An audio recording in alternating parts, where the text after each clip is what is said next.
tutorial po natin ngayon, itong new version po ng ng PVC scope. Yan. Ang gagawin po natin mga sangkay ngayon na PVC scope, hindi po yung katulad dati na na parang ganito po. May nakadikit dito. Yan, ganyan. Tapos kakabit na lang po dito yung yung pinaka niya. Yan, nilulusot lang ng ganyan para makabit dun sa barrel ng airgun. So bali yung gagawin ko po ngayon, parang ganito po. Yan. Kapasok po dito yung tubo. Ito po yung magiging lagayan ng ito dito. Pero lalagyan din po natin, bago po natin lagay yung mga ganito, lalagyan po natin ng tape. Tsaka piraka sakit niya po para hindi masyadong po sa tape. Yan. So bali yung mangyayari po, kaya yan, ganyan. Tabas ko po sa gitna. Kasi kapag buo po yan na mayroon po dito, yan, buo yan, hindi siya tabas dito sa gitna. Pag kinabit po, masyadong matigas sa barrel. Yan. Kaya tinabasan ko siya. Parang yung mangyari po, clamp na lang po siya. Ito po, meron na po akong nabuo dito. Yan. May mga tape po yan dito sa bawat sulok. Pero ito po yung pinakasakit niya sa loob. So mangyayari kung ito po, nalagyan na po natin ng ng scope dito. Yung pinaka-lens niya po, yung ganito. Kung po buo na po ito. Tapos ito po yung pinaka barrel po ng airgun natin. Kasi hindi na po tayo maghihirap na ikabit na islet ganun. Yung gagawin na lang po natin, itatap na lang po natin ganyan. Tapos ididiin natin ng ganyan. Yan. Yan. Ganyan po yung mangyari mga sangkay mamaya sa scope. Yan, papakita ko po sa inyo kung paano buuin po.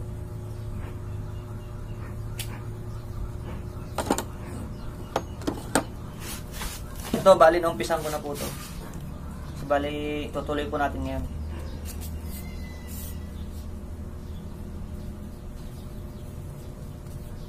Lagyan po muna natin ng tape dito bago natin nilagay yung pinakasakit niya po.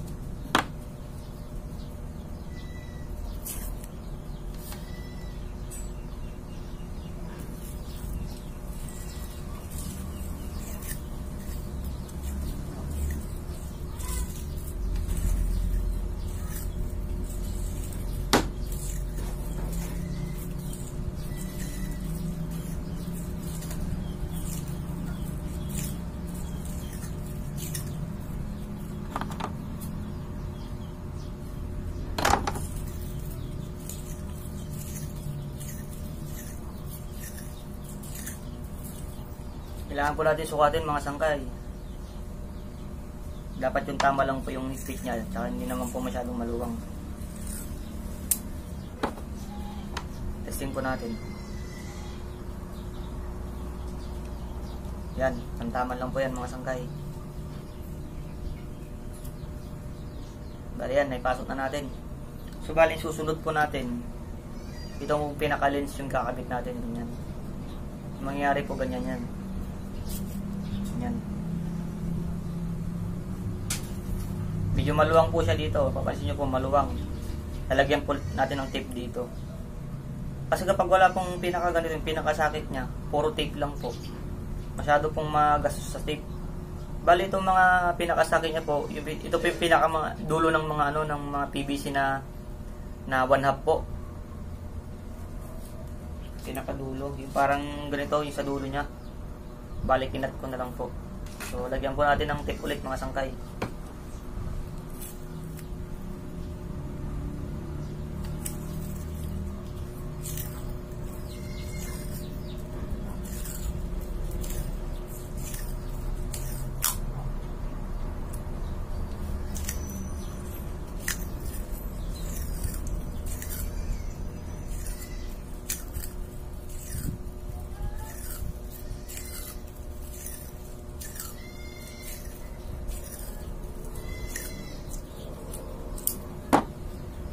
Medyo maluwang po yung nasa loob.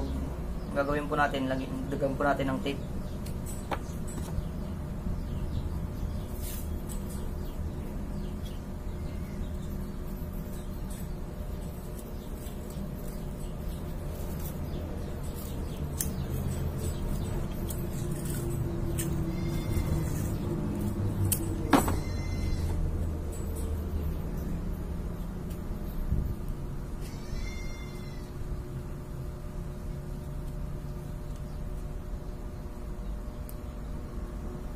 Medyo masikip, bawas.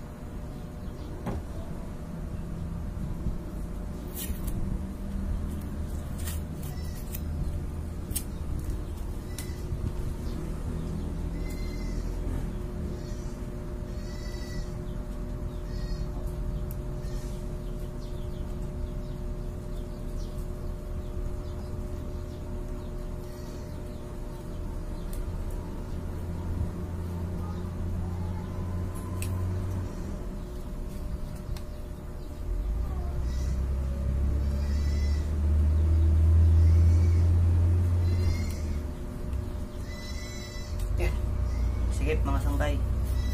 Bawas po ulit.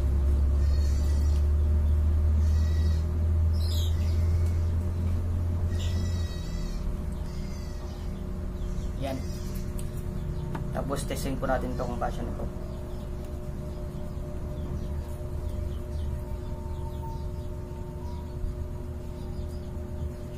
Malaman natin ito.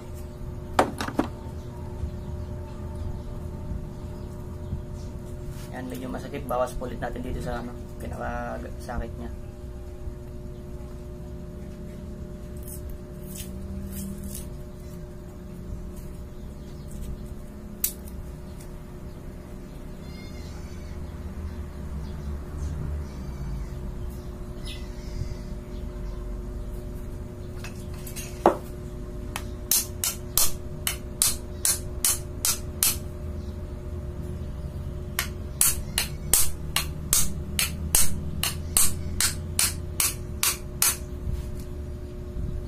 Yan.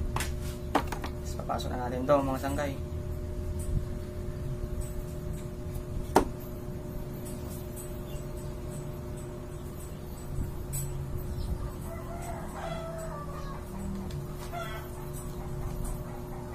Yan.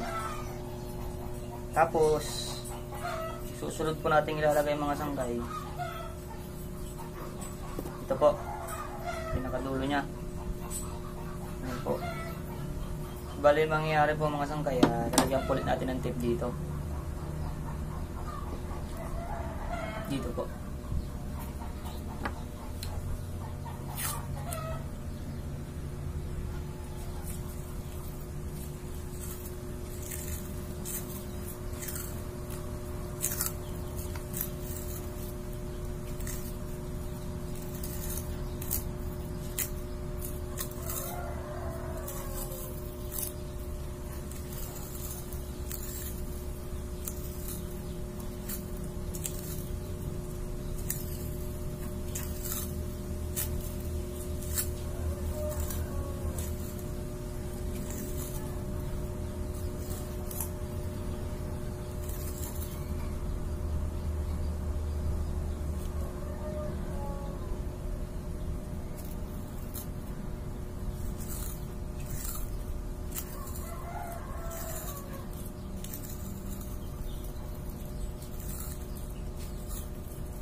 Try po natin. Pa.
Tapos itong mga sobra po nito, katabasan na lang po natin yan.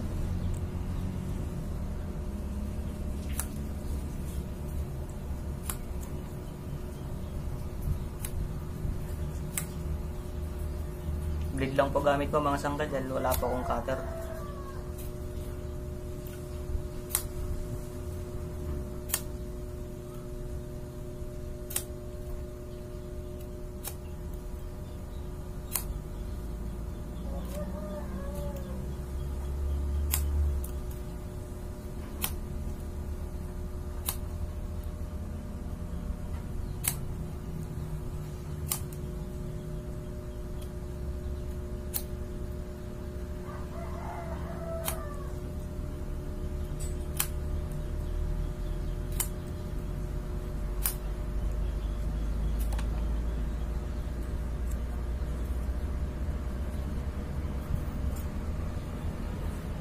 Ayan mga sangkay, try po natin ipasok to.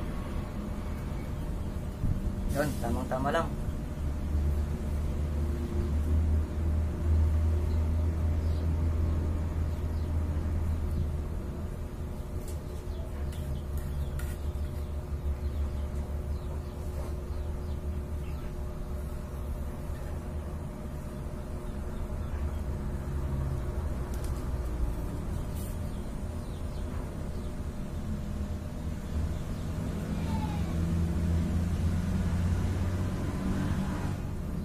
Yan mga sangkay, buo na po.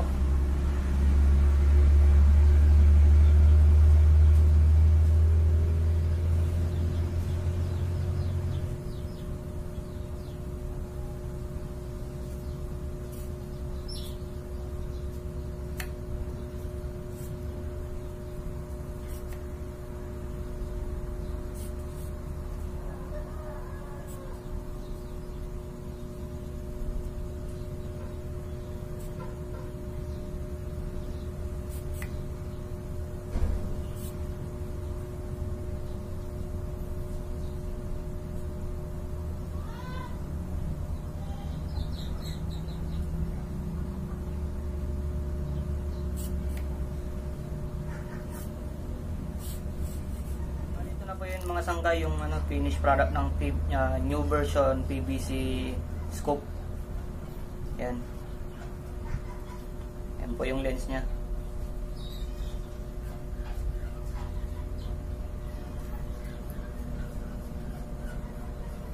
Bali wala pong salamin yan na lens. Ginawa ko lang po, nilagyan ko lang po ng sight nya, yung cruise. Yan. Bali, testing po natin sa barrel po mga sangkay. Ito po yung barrel. Nakabit lang po natin ganyan. Yan. Kahit na matuwad po, hindi po siya malalaglag. Yan.